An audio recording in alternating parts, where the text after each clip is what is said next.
try to find the sunny side of life. Hi, I'm Harry Marks, and this is Let's All Go to the Lobby, your introduction to the film you're about to watch. Our final film of Musical Week is Morton DaCosta's hit, about a con man who shows up in small-town Iowa with one goal, to swindle the locals out of their hard-earned money with the promise of a boys' marching band. This is 1962's The Music Man, adapted from the Broadway musical by Meredith Willson. The role of Professor Harold Hill was originated on the stage to great acclaim and a Tony Award by Robert Preston, but Preston was not the first choice to play Hill in the screen adaptation. Warner Brothers wanted a name for the role. Frank Sinatra was considered, as was Cary Grant, but it was Grant who ultimately helped Preston land the part for the film. He told Warner executives, "Not only will I not play it, but if Robert Preston doesn't do it, I won't even see the picture." Grant repeated the line 2 years later when he was up for the Rex Harrison part as Henry Higgins in My Fair Lady. Other alums from the stage version of The Music Man include Pert Kelton, who played Mrs. Peru, the Buffalo Bills Barbershop Quartet, who played the school board, and Peggy Mondo, who played Ethel Toffelmeyer. As for the role of Marion the librarian, Barbara Cook, who had played the part on Broadway, was replaced with Shirley Jones on screen. The studio couldn't have two unknowns as leads, and so Jones was hired to play opposite Preston. Filming for Jones was a bit tricky, since she was pregnant with her son, Patrick Cassidy, at the time. In fact, during the scene where Marion and Harold embrace on the footbridge, the unborn Patrick actually kicked Preston.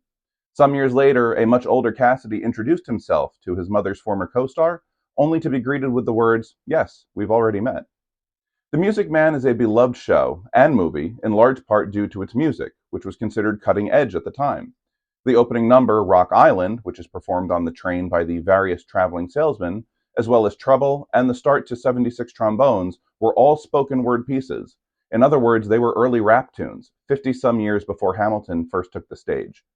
And if you listen closely, you'll notice that 76 Trombones and the ballad Good Night, My Someone are the same song, with the latter being played at a much slower tempo. But the breakout hit of the show was the love song Till There Was You, made famous by, of all artists, the Beatles. Funnily enough, though, Paul McCartney only knew it because Peggy Lee had done a version of it first. He didn't realize it had come from The Music Man until after it had charted. But because of the Beatles' Till There Was You, it made Meredith Willson more money than the show and the film combined. The Music Man went on to be nominated for 6 Academy Awards, including Best Picture, though it only won one, for Best Score. Ironically, the stage version had beat out West Side Story at the 1958 Tony Awards. The 1961 film adaptation of West Side took home 10 Academy Awards, including the Best Picture Oscar that wound up eluding The Music Man. The Music Man was widely praised upon its release in 1962, and for good reason. Robert Landry of Variety called it, quote, "a triumph, perhaps a classic, of corn small-town nostalgia and American love of a parade."